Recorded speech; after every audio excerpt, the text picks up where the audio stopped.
Yeah.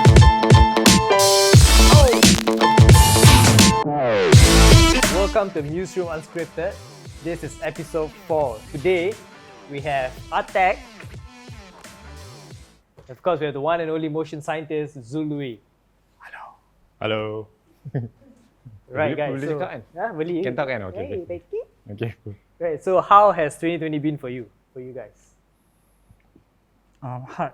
Well, no, I mean surviving lah as usual. Cause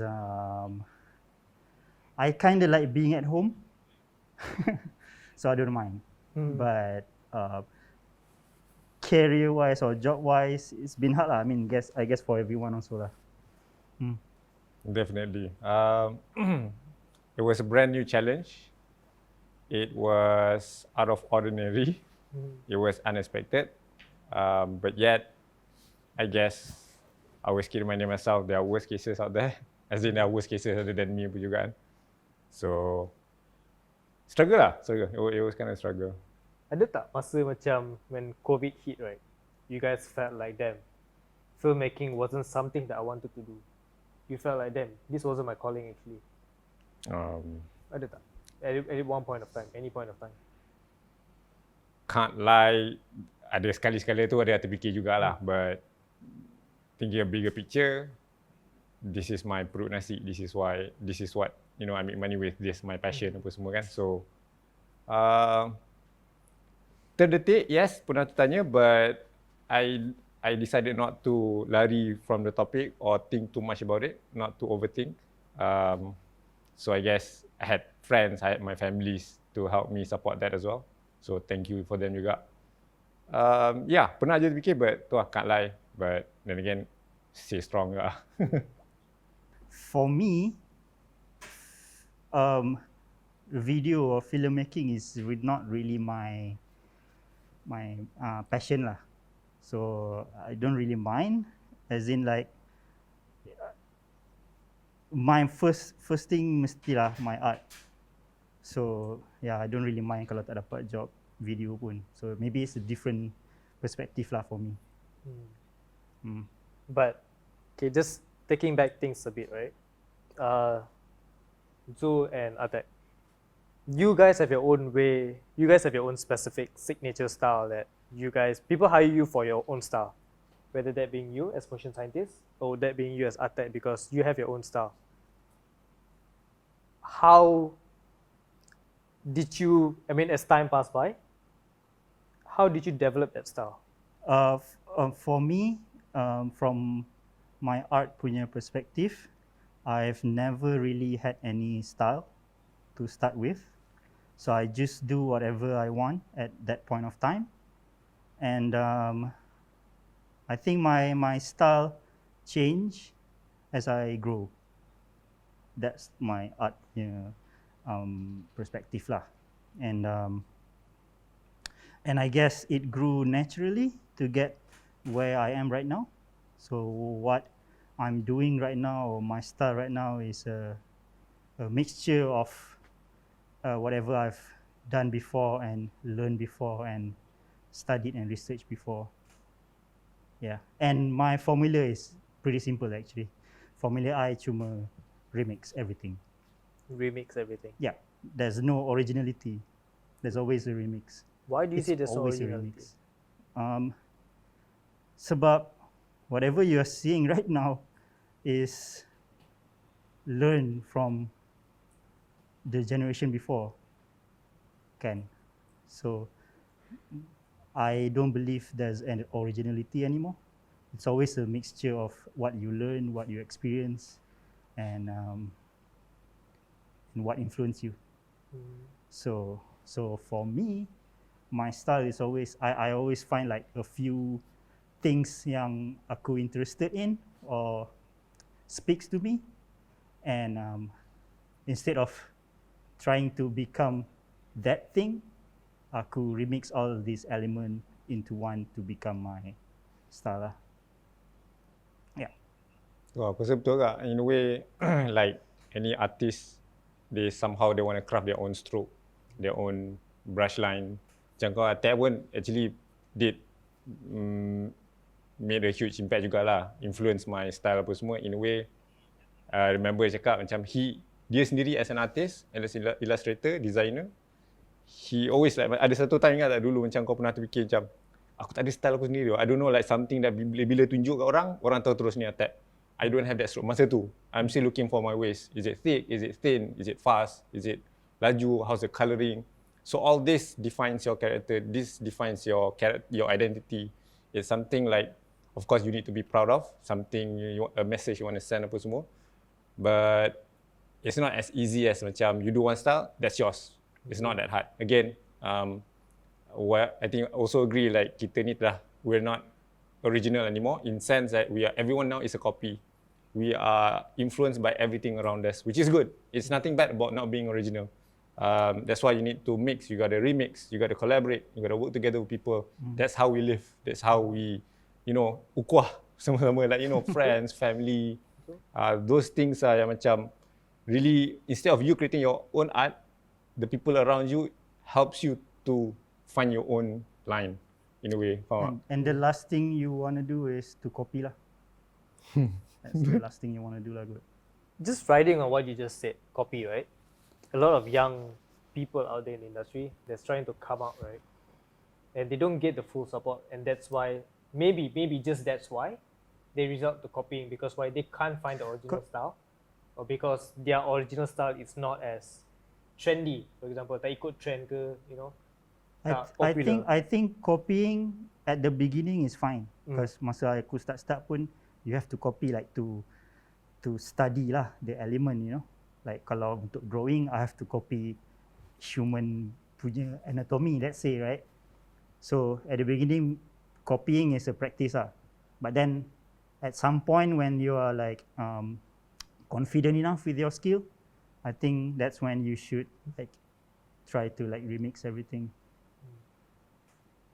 Ada tak korang pernah rasa macam like for young artists, especially young filmmakers to come up, industri perfilman Malaysia tak support sangat? Pernah? Like, do you think it's there for the industry to actually support young filmmakers these days? I guess it applies almost to any creative industry in a way, or basically any industry, not just creative juga. In a sense, you feel lost where you don't know where to start. Okay, maybe some industry macam there's an advantage. Once you completed this is where you can go. The same goes to us juga in that concept. But in a way, why it's a bit confusing at first for most, probably it's too new, it's too fresh, they don't have the experience. That lack of experience makes them like macam rasa tertinggal, tersisih, rasa macam they're lost because they don't know where to go. That's about it. Same goes to us juga. I was fortunate enough to continue my study out of Malaysia, dekat Melbourne. It's just for 1 year where I see it was a different experience where I have to be like really, really independent. I still remember the first day I arrived in Melbourne. At the airport, I don't know where to go. I don't have accommodation. I don't know any contact number, who to reach. So I was lucky enough, ada orang tu tengah tunggu orang lain. He's from the Malaysian embassy. Malaysian High, I can't remember what's it called. So macam, jom lah ikutlah sekali. Pergi ni, teman ni duduklah sebentar dia cari rumah. Macam, oh ya, kena cari rumah. That lost. So sampai sana aku tak ada apa. So nak belajar. And so in that sense macam it made me think up till now like macam if a small problem or masa tu is a big problem, boleh handle, why not now? Those experience mengajar kita lah like how to survive. So in a sense like, macam you can't harapkan these bodies to help you. Yes, they are there to help us to menggerakkan kita. But the initial step is actually for us, what we want to do with what we have. Kau dah belajar 3-4 tahun, you have this experience while studying apa semua. How do you take the next step forward to improve your skills, to improve your more experience? How do you gain? Everyone had that same opportunity. It's just how you take that opportunity to improve yourself. Ada orang had the opportunity, contoh macam dapat kerja at the same company. Probably he took, but how they engage with the style apa semua tu is up to them. So it goes back to macam always remind yourself like macam what you can do with it jugalah. Yeah. But I agree with everything that you said.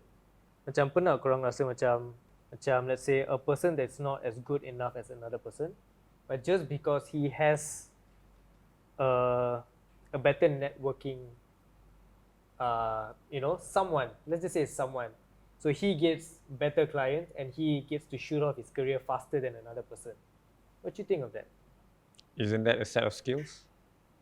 A good PR, a good communication skills, knowing how to contact with people, know how to communicate. Communicate is easy, you can talk, you can reply, but how do you engage that? Why, kenapa ada job title dia client servicing? You have to understand the client, what their advantage, apa dia perlukan. These people connect the people to the creative people. They understand the two languages. That's a skill. So in a way kita kena respect what everyone can do. Yes, ada orang kata macam, alah dia ni kenal ramai orang. Dude, that's his advantage. Dia kenal orang and he make do with what he have. Betul tak? Macam, you can do it. Tapi kenapa kau tak buat? Probably you have your own attitude. So in a way itulah cakap macam, it's not salah in any way sangat. It depends on how you treat your skill apa semua. Yeah. I have a different perspective sikit lah, because I think some people are born with advantages, like family wealth, family networking, bapak dia datuk ke apa kan. Ush, You know, it's sometimes it's hard to compete with this advantage lah sebenarnya. Apa aku cakap ni? Saya tak betul lah. Dia cakap apa? Yeah, but life isn't fair, so. Yalah, in a way tu lah. Betul juga. Sama kata faith, ikut nasib kan. Betul? Yeah. Yeah. Because it applies on so many things lah, macam even daripada sekolah pun kan, bertadika lah let's say, right? Orang yang kaya sikit, tadika dia bagus sikit. So the development or the things yang dia study dekat situ and their friends lain sikit kan, and maybe that helps them in future life. So yeah, life is not fair. Monetary system makes it not fair. So tiba-tiba kan just Dia nak jual. You say monetary system, right? So I'm pretty sure all of us or any creatives here, we would have done work just for the money and not, the kind of work that we're not proud of, but the work just, make us survive. That's me lah. That's me. I do motion graphics. I do all this video directing apa semua ni is 100% for money lah. I mengaku je. Because I have my art. My art is not for money. So, but I need to survive. So, but most of the stuff yang I buat pun, as in like motion graphics and commercial semua ni, I tak upload dekat my website. It's memang totally untuk buat duit lah. Yeah, but maybe it's different for Zul lah kot, I guess. Tak jauh sangat. Sama jugalah. Like you said, because of monetary system, kita kena survive. Betul. That brings out in everyone, the struggles in everyone juga kan. It is hard. Daripada awal dulu, kau nak jual art because you like it, you want to do art because you like it, or you want to do art because you gotta survive. So benda tu memang I think what every artist or creative people in the world are struggling with. Ada yang macam kena buat duit banyak sangat sampai hilang passion. I quit my full-time job. The first my full-time job is because I love motion graphics so much, I don't want to hate it, so I quit. So that's why I took a turn. I do freelance from 2007 up till 2020. And no doubt, I was happy in the sense I made that choice. I learned a lot through that 13 years. And there are pros and cons, of course. Like to say, I can say that I was lucky enough. I took that path and everything was okay on my side. Tak ramai yang macam keluar di sekolah, boleh melukis, ambil art, boom, pergi keluar, masuk college, dapat result, boom, because of art, dapat duit banyak, boom. Tak. I don't think so anyone. I tak tahu if you know anyone yang macam daripada kecil sampai sekarang, passionately, entirely art, kaya sebab art. Ada. Never. So, life is not fair, yet you have to find the balance lah. So, in a sense. Here's an interesting fact lah. I think I won't be here kalau bukan sebab Zul lah. Uish, dia macam? Nampak tak? Lebih ke? Boleh aku tahu? No, because no. Like it's a fact. Sebab aku before, so we work together dulu dekat MFX 2006. Zul Chow 2007, I Chow 2008. Kalau I didn't join MFX masa tu and kerja dengan Zul, aku takkan tahu buat motion graphics and all this. And I wouldn't have zero knowledge kan. aku masuk aku ada zero knowledge. Aku tak tahu After Effects tu apa. Literally masa aku pergi interview, they ask me pernah pakai After Effects I say I know nothing. Tapi asal aku hire kau masa tu? entah, aku pun tak tahu. But they choose to accept me and aku belajar dengan Zul lah. After Effects all this, VFX all benda semua. And kalau bukan pasal that moment, if I didn't go to that interview, I don't have this skill lah. And this skill yang buat aku survive for the past berapa belas tahun. So, yeah. Thank you. Tu lah, semua orang they have the opportunity lah. I always remember that macam, it's what you make do of that opportunity lah. Kan? It's for your own benefit ke, for other benefit ke, kan? Tapi literally it's because of you. Sebab apa tau? Weh, lain macam ni. Sebab ni aku tak cerita openly lah. Sebab benda dah lama kan. Literally sebab masa tu aku tak ada job. So aku pergi rumah kawan aku. Nama dia Bob. Aku nak repair my PC. My PC rosak apa, PC yang window yang biasa lah. So dia tanya aku, kau tak ada job ke? Setelah aku cakap, tak ada kerja, dah setahun dah menganggur, baru belajar kan. Lepas tu dia kata, cuba try kat company cousin aku ni kan. Cousin dia Zul lah. So it's, yeah. In that point of life, dia macam, yeah. Tapi tu that one small impact, what it can change everyone's life kan. So, it's what you make do again, is what you make do of it. Everyone ada opportunity. Dapat opportunity je, jump je. Betul loh. As long as positive, go with it. Negative pun tak apa. You will learn something. Betul? Yeah. Betul? I wouldn't deny it because like even from personal experience, even if it's that one shitty project, you tend to get multiple projects after that, and that's where you build the connections from, right? Yeah. Like, but then on the side note, I mean, in your point of view, ada tak like the film industry here in Malaysia, ada kekurangan, that it's lacking something, that it's not allowing young filmmakers to, pursue what they want to do. Itu kan. Ni je. Tak lah, aku rasa the bigger problem is kita punya Malaysian punya art appreciation. That's the biggest problem lah. All the support, duit apa semua ni, it's secondary lah pada aku.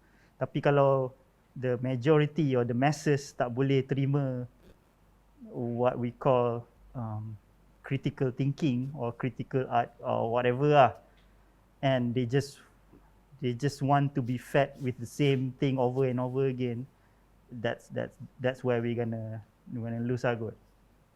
Because it's obvious in the filmmaking industry lah kot, sebab every time ada good movie keluar yang betul-betul like force you to think or whatever, that movie tak buat duit tu. But all the action movie, tahu benda lah semua typical tu, blockbusters lah. Blockbusters lah. So yeah, that's the biggest problem lah sebenarnya. Kalau our community punya art appreciation bagus sikit daripada whatever we have right now, I think banyak newcomers and good storytellers boleh survive lah. Not just making money cukup-cukup makan je, but actually survive and make a living lah. Yeah. Then will it be safe to say that, that's why international contents are way better than our content? Bukan macam they had longer history than us lah, so aku tak boleh nak puji pun tak boleh agak, because they have been doing filmmaking since 100 years ago. Kita baru je start, maybe masa zaman Piramli baru nak catch up or whatever, right? So we are still new lah. So I guess our art appreciation pun still new. Macam maybe people out there macam daripada 80s, 90s dah start all these masses punya art acceptance whatever kan. Tapi kita start, I don't know, maybe late 90s, sejak ada internet baru semua orang macam terbuka mata, I guess. So it will take time lah, I guess. Aku tak tahu ni affect ke tak lah, your point. In a way, adakah kau rasa, talking about the nation macam Malaysia, to compare with other countries yang dijajah, I don't know why. Adakah negara yang dijajah memainkan peranan juga compare negara yang tak dijajah. Contoh, Malaysia pernah dijajah, Korea pernah dijajah. Tapi filmmaking Korea, Betul. kenapa dia wow compare to Malaysia? Not to say baru sekarang kita nampak sebenarnya benda ni dah lama, betul tak? Diorang sendiri appreciate their own art. Until aku rasa Parasite tu macam tak sengaja je. Pak, keluar menang award. Padahal diorang macam, alah baru sekarang ke nak recognize kita orang. Padahal kita orang ada macam cerita, betul tak? Tu dia fikirlah macam development of a country. Contoh macam Thailand tak pernah dijajah apa semua. They fought everything. Tapi kenapa dia orang development country tak sama macam Malaysia?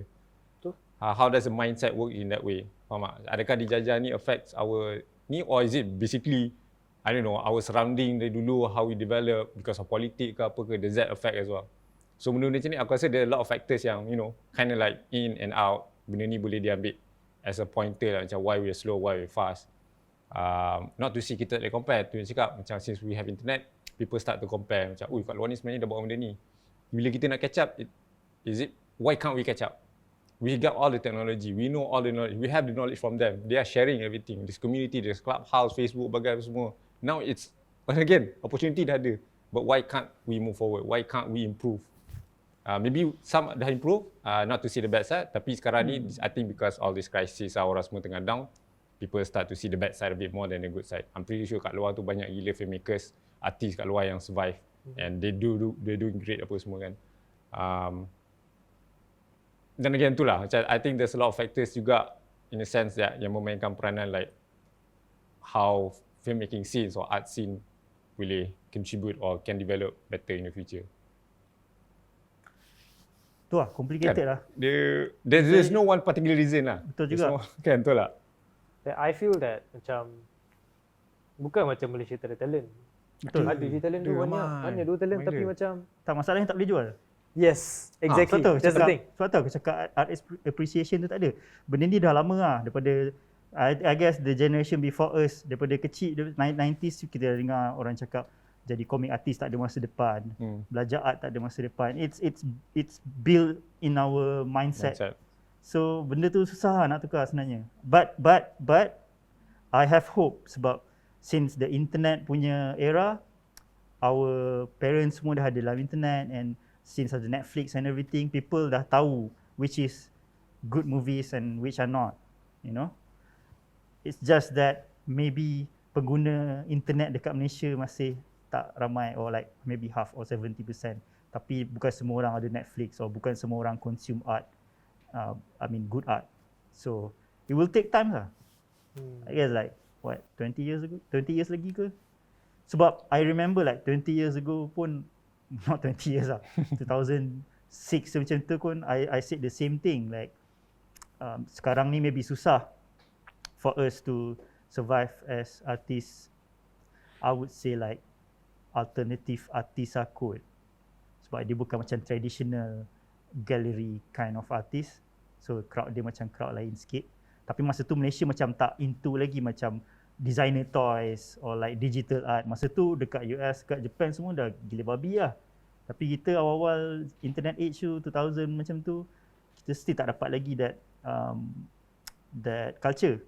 Tapi sekarang okay tu, like 10 years ago, kalau aku nak jual poster pun susah nak laku kat sini. But now, I sell my art prints, okay lah, not bad lah, habis juga lah. So, yeah, it will take time lah. Sikit tu. Dia kena ambil masa sikit. Betul. And the next generation after us ni yang akan betul-betul boom lah, sebab now they are like, dia lahir-lahir dah ada TikTok, lahir-lahir dah ada YouTube and all this. They will know how to appreciate this stuff. So I guess in the next 15 years, local artist senang sikit kot nak survive, because maybe the new generation dah ada duit to spend on them. Yeah. I mean, you brought TikTok, right? I don't have TikTok. I know I have TikTok, but I didn't post anything. Of course you do, eh? R&D betul. research and development. Seriously R&D. Betul. Aku download, aku buang ego sebab aku nak belajar. Aku belajar banyak gila tu TikTok, sumpah. I was against TikTok for the longest time. No Like shit. 1 week ago, Now you? I'm like, yo, every night, Yeah, you go, kan? not gonna lie, bro. Masalahnya orang tak nampak benda tu. Orang nampak macam nari-nari lah, buat benda bodoh kan. Tapi aku belajar banyak gila tu. Serious, Drawing skills, filmmaking behind the scene. Tak, but what's the difference between TikTok dengan YouTube? Aku tak tahu. I'm still with YouTube lah. For me, aku rasa sebab dia short format. It's something you can scroll Right. to within 15 to 1 minute. It's a good content, scroll. YouTube, it takes a bit more effort. You gotta watch and kau tahu dia punya clickbait dia dekat depan je. Right. Something kat tengah tu is a good content. Don't shake your head. But Betul kan? So maybe I'm still confused with TikTok punya algorithm aku sebab yang it's hard for you to find content. Aku tak tahu lah. Maybe I don't know how to use it. Kau boleh filter out. Cik nak ngajar kan. Sebenarnya juga Cik. Actually yeah. Right. Tu ambassador TikTok Petaling Jaya. Oh damn. Yeah. Hashtag benda yang kau betul-betul suka kau like, kau bookmark, and then aku download balik video tu. Downloading also affects as well. Kau bookmark video tu. Right. Tu macam mana nak set algorithm. Tapi it's a bit weird jugalah sebenarnya. Yeah. Kan? I mean, I'm still with YouTube lah, so. Yeah, faham. Oh, For definitely now. man. YouTube is the best thing ever. Also riding on TikTok, right? And nowadays people say anyone and everyone boleh jadi content creator. Like, what's your thought on that? Again, it's opportunity. TikTok is opportunity. It's what you make out of it. Yes, you got all those gear. Kenapa kau tak buat TikTok? Kenapa kau nak bash diorang? Betul tak? Betul. Why can't you do a good content out of it? Tak kisah orang appreciate ke tak. The thing is, you put your effort out. You did what you think is best. That's your pegangan. That's your discipline. You put it there. You want to share to people yang betul-betul appreciate dia. Sampai ke tak, lain cerita. Whatever it is, you put your whole titik peluh keluar apa semua. You did what you think is best. Not to say ikut trend, but you have to keep up. You know what's best. Apa sekarang orang tengah baca apa semua. You want people to get notice of your work. You got to share it. Share is one thing. You got to create awareness. I guess also juga macam appreciation, art appreciation. You got to create awareness. Orang tengok gambar ni cantik, gambar batik, orang lukis, draw apa semua kan. But how do you make people appreciate? Probably in one way is you got to create awareness. How was that art was made? How was it made? Like what was involved? How much did it cost? Apa yang kau keluar apa semua. So sharing all that sort of like, you know, helps to create awareness in the sense macam, kalau bapa aku tengok, susah agak buat sebenarnya. You did your job already tu. Betul. And aku buat meme apa semua tu, bukan sebab aku nak luahkan perasaan, tak. I want to share to people, to clients or to whoever lah. Not even clients. Aku nak buat reminder for myself. Yang benda ni semua, it's not easy. I've gone through this, I did this, I survived that. Now, I want to tell people juga what they know. Sebab selalu dengar kawan-kawan komplain. Aku dengar macam, asal kau komplain kat aku tu? Asal kau marah apa semua? Why you sending this negative vibe? So why not tell people? How do you tell people? You share. You tell people more. You connect, you collaborate, you share. How you solve problems together. Macam Clubhouse, kau bincang satu masalah. Ya, dengar macam komplain. But you got all these supports from around the world and macam, okay, probably you could do this, probably you could do that. What's your main problem? So again, all this makes sense once you know where to take yourself to. Again, sekarang ni aku rasa sebab all this depression, stress apa semua, buat kau rasa macam susah nak gerak. Buat susah macam kau tak tahu apa nak buat next step. Padahal there's a lot of ways you can do it. It's just how you take your next step lah that matters. I want to add something. Somehow, we have to accept sometimes that things are changing. Okay, like let's say photographer lah. In the 90s, photographer macam satu career yang macam people look up to, but now everyone boleh jadi photographer. You just need to learn the skill and have the eyes to see lah. Not everyone lah, okay, maybe not everyone lah. Same goes with design. Back then, nak design logo mahal nak mampus kot. But now you can just go to website apa, whatever website lah, kau just generate logo or download logo or whatever. So Logomaker.com. exactly, whatever. So even even after animation pun boleh je download whatever generative motion or whatever. So it's the, as technology evolve, ada orang yang akan ketinggalan and we have to accept that lah. Macam taxi driver also sekarang dah tak ada job sebab ada Grab kan. Yeah, it will happen and I can accept that. So maybe dulu orang kena bekerja keras to become like influencer or content creator, but now everyone can be content creator, but it's just how things works lah kot, how the world goes. So upgrade your knowledge, get new skills, explore new things. That's how you survive lah kot, I guess. Betul tak? Betul? Then, if everyone can be a content creator these days, Would you say gear matter? Ada klien memang dia dah tahu look and feel dia, which is good lah. Dia dah tahu direction apa semua. At times dia tak kisah pun apa semua. So again, it's up to you lah macam mana how you want to convey the things that dia nak apa semua kan.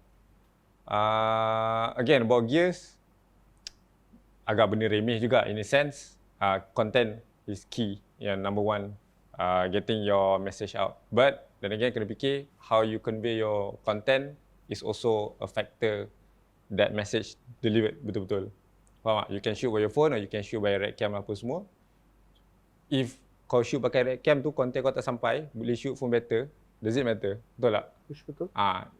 If kau shoot pakai red cam, kau rasa stroke kau boleh sampai compare to phone, yes, that matters. But kalau benda ni, contoh macam Atat nak buat as simple as time-lapse kerja dia, lighting macam tak ngam sebab message dia tak sampai, that's not his style. Esok dia buat video lagi sekali lain, dia dah release. Contoh dia buat satu video, dia dah release, lighting ni macam ni. Esok dia buat style lain. Orang tengok macam, asal lain ni, macam tak sampai lah message dia. Aku lagi suka yang first apa semua. So that, in a way, yes, it does affect. In the sense, in that context lah. It's not 100% up to your gears. It's how you view it and what's the message about the other content lah. Kan? Betul tak? Macam Luey kot. Betul lah, in a way, knowledge pun kena tahu jugalah. Experience, kena tahu semua benda tu. You got to compare yourself with others, not too much. Just as long you know what you want to say tu disampaikan dengan cara yang betul lah. So what's your thought on, like, I'm sure we all had our fair share of, working with clients, and then sometimes we don't get the shot that we want, or sometimes this saying comes out, fix it in post. Still dengan mana ni kan? I don't know, you want to say anything? Okay, I since video is not my passion, I tend to not really care. Being like a VFX person, I'm not a good VFX person lah, but I'm doing it somehow. Kalau you ada dekat the shoot, of course you can advise them lah. And that's what I usually do lah. If I cannot do it, I say I cannot do it. Jangan. The problem is when you say, yes, we can do it. Semua yes kan. Nanti jadi problem lah dekat the post punya part. So for me, I would say it directly. I say, I don't know how to do this. I cannot do this. If you want to do this, hire someone else. Sebab aku tak nak pening kepala aku. So yeah, for me it's pretty easy. Because I've been doing this for the past more than a decade. Aku dah malas nak fikir pasal benda-benda remeh-temeh ni. Yeah. If the client aku rasa macam tak ngam dengan aku je, pergi mampus kau lah. Because I still have my arts to survive. So it's different case for me lah, I guess. I don't really care. So maybe Zul lagi berkenaan lah kot. Saya cakap tadilah, kalau sign tu positif, you take it. Betul juga, even if it's negative, kau take it. Sometimes ada je job yang dapat bila first time jumpa klien tu, dia punya briefing, rasa macam, klien ni tak tahu apa dia nak So again, I have the choice macam nak buat ke tak nak buat. Kalau buat, mungkin kau akan pening kepala. Kalau tak buat, kau tak dapat duit. That's the thing. Kau mungkin senang tapi tak dapat duit. Most of the time, sebab tak ada duit, so I had to take the job. To be honest lah. Yelah, everyone nak survive kan. But seeing that whatever it is, bad clients ke good clients, I'm not saying bad clients lah. It's just, aku rasa ramai je klien yang bagus. Client that really know what they want. They have a good team that can send the message and delivers to us macam what they want apa semua. I guess it takes two to tango. The client kena brief kau betul apa dia nak, convey the message properly. This is what we want, this is what we don't want. Faham tak? Kadang-kadang diorang cakap we want this. Dia tak boleh nak kritik what they don't want. We don't want this, we don't want that, we don't want that. Kenapa? They have to explain to us. They have to, both of us have to be in the same page in a sense. Benda-benda yang macam tu, fix it in post tu, most of the times, because of that, it wasn't a proper brief. There wasn't a good communication. Awal-awal stage, it was a rushing job. Benda-benda macam tu, a lot of factors can come in lah. And then I guess it's how you make out of it in a sense. Faham tak? Macam dia kata yes, you can fix it in post. Macam cakap, send that message clearly before. Faham tak? I want this. Later tu dah shoot, contoh shoot background tu brown. Bila dah habis pun baru dia nampak benda tu, can I make it into like yellow? Faham tak? So benda-benda macam tu, again, awal-awal tu patutnya dah takkan ada masalah tu. Of course, after a while, kalau dah shoot, kau terlupa apa semua, dia nak kena tukarkan. Yet again, you have to explain back to them, okay, we come to this why. It take more time, affect your skin tone, benda macam tu, you gotta explain that to them, because diorang tak tahu. Sebab tu dia hire korang. Betul. Sebab tu dia hire a good team to do it, because we understand more of the work. Yeah. Faham tak? So it's not fair to say no to everything the client. No. Faham tak? They not just because they are paying you. It's because diorang memberi amanah to you.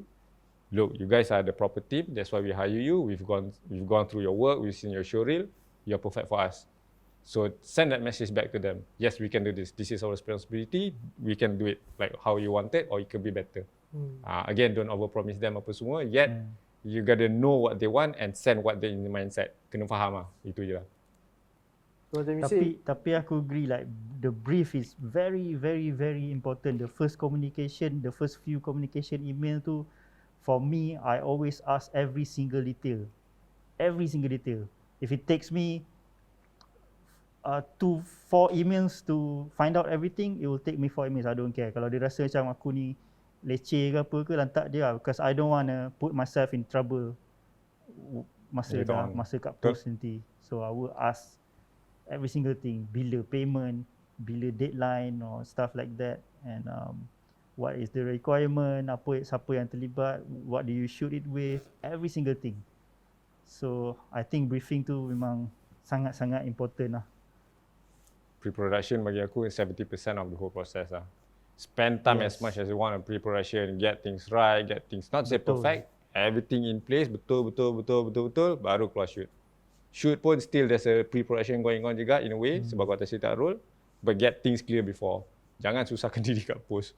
Post as much as we're not magicians at all. Betul. Please. As much as kau nak explore, you can change this, you can do that, apa semua, but why drain for something that kau boleh settlekan awal-awal rather than menyusahkan diri later. Susah-susah dahulu, senang-senang, kemudian lama. Ke kelas bahasa kita. clip that. Aku tak tahu lah, maybe aku rasa macam ramai orang rasa macam the production and post-production is the thing. But actually pre-production is the most, it's the 70% of the process. Tak ada pre-pro, tak ada production langsung tu, tak ada post langsung tu. That's why I cakap memang kalau aku interview the client lah sebenarnya. Dia datang kat aku hantar email, I want to do this, aku yang interview dia, bukan dia interview aku. Because I want to know every single thing. Kalau tak, susah tu nanti. Ada miscommunication lah, confusion lah, apa lah. I'm done with that lah. So, yeah. I mean, I do agree to a certain point that pre-production is everything, because I'm pretty sure we all had our fair share where pre-production didn't go as well as we wanted it to be, because whether that being a tight schedule or a tight, whatever, and then everything has to be done so impromptu during production or post that, that things don't go as thing that you plan it to be. What you desire versus sometimes it's not always what the outcome is, How does that affect you creatively? We down tu. Aku rasa sepanjang projek yang kita buat, tak ada benda yang kau bayangkan otak kau akan sampai 100%. 90% pun susah kot. Sebab there's a lot of people terlibat. A lot of people like, klien ada dia punya creative director dia, klien ada dia punya, another bigger client, dia punya funder, they have their own views. Kau ada kau punya views kau sendiri. It's a collaboration. Bila kau collaborate, I don't think so kau boleh dapat perfect 100% program. Betul tak? Kalau kau collab dengan orang pun kau nak buat macam ni macam, patut artis ni buat macam ni lah. Tak. It's all about betul lah ansur. It's all about apa yang kau bagi, you gotta take back. Faham tak? Sometimes kau kena bagi, sometimes kau kena ambil sikit. Betul tak?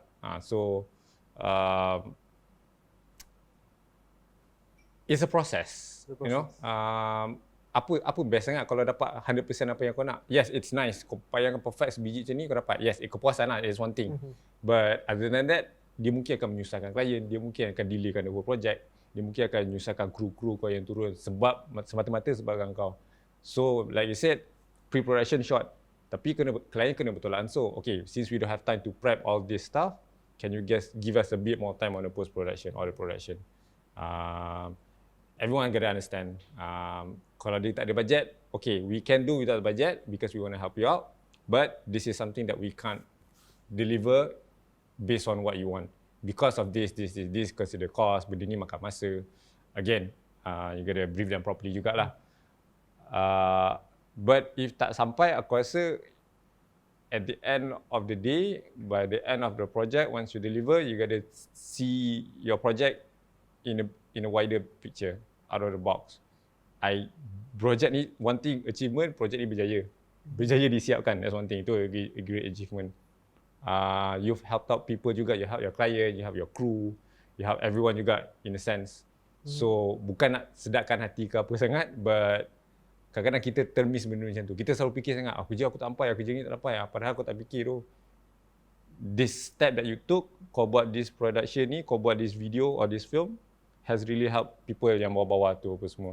So, bukan nak kata suruh macam, apa orang kata lah, fikir apa kebaikan yang kau buat. Kena give and take lah, in a sense. For me, my experience directing, I think the most important thing is for the director to know technically the limitation of your production first. Sebab once kau tahu limitation in term of time, in term of venue, in term of equipment and crew, that's where you use all this, I would call it paint lah, macam kau ambil paint and you know, so all these tools are like your paint, and then how you make use of that limitation to come up with something good. That's where your creativity comes in lah. I think that's my process aku. So I will find out exactly what do we have in front of us, the timeline, the venue, the whatever technical part, and then what can I do with this. That's how I work lah. Because aku tak nak pening tu masa shoot dengan masa post. So that's why I do it everything in pre lah. And it's good as a director to also know how to do storyboard and sketch.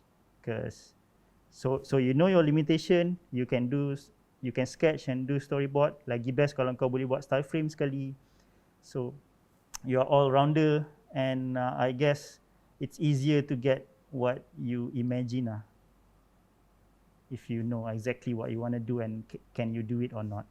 Kalau tak boleh buat or you don't know how to do it, then that's where you get your team in lah. Can we do this? And yeah. Let's say you tak boleh buat. Let's say tak boleh buat, then get creative lah. Find another way to do it, or another idea or whatever. Idea banyak out, creativity banyak out. So yeah. I mean, you work with me before, so that's how I work, right? Ada director yang macam tak work macam tu, ada director yang macam he just throw everything. Lepas tu pandai-pandai korang lah fikir macam mana nak buat. But that's like big budget, okay lah. Aku pun nak macam tu. Yeah. Let's pull things back a bit. Macam, okay, let's not talk about filmmaking. Even as creatives, being in the creative industry, sometimes we don't get paid what we deserve. What's your thought on that? Because sometimes when you quote something that you feel that you deserve, Fuck that though. Wish. Kalau tu aku Atep deserve talk about this. Mampus tu. Kalau aku letak harga and they say they cannot do it, of course lah we deal lah kan. Okay, package A, blah blah blah blah blah blah, this much. Kalau tak mampu, okay, we cut half. You know, cut half the crew, cut half the timeline apa semua, but still tak boleh juga. Fuck you tu. Aku pergi mampus lah kau. That's for me lah. Aku tak ambil lah job-job yang aku rasa macam tak berbaloi ni, pergi mampus. But as I said, I mean even for my artwork, as a designer. Yeah, even for my artwork pun, kalau ada orang datang and either they don't understand me or their budget is really low, aku rasa macam tak berbaloi je. Fuck that tu, pergi mampus lah. I won't do that. I would spend, okay, kalau aku buat my own artwork, no one can afford me. Faham tak? Betul. Like if I make my own artwork, if someone wants me to do exactly what I did for myself, aku rasa tak ada orang mampu hire aku tu. So if someone want to do with me, if I say this is the price, I think for my time, your project will take me the whole month. I think this is and aku punya proses and apa semua, pecah kepala fikir apa semua. I think this much is make sense for me lah. Kalau dia go lower than what I can deal with, fuck that tu, aku tak buat tu, mampus. Yeah. Because everyone has their own value to your artwork or whatever masterpiece or stuff that you have. That value is never the same as you selling it out. Like kau nak sell charge $10,000, tak tu, it takes more. Aku rasa macam, this more than 10,000 man. It means a lot more to you rather than what client wants to them. Faham tak? It's another process already. So value is something yang macam susah lah kau nak set. Macam a piece of artwork, how much is that? Kenapa yang ni murah, kenapa yang ni mahal? There's no fixed things how to determine the value of art. Again, it's how people appreciate. Again, this is what we are lack of. We don't really know how to appreciate stuff. Speaking of me pun macam tak sempurna aku tahu macam benda ni patutnya harga tinggi. Yang ni patut murah. Tak, aku sendiri pun tak tahu.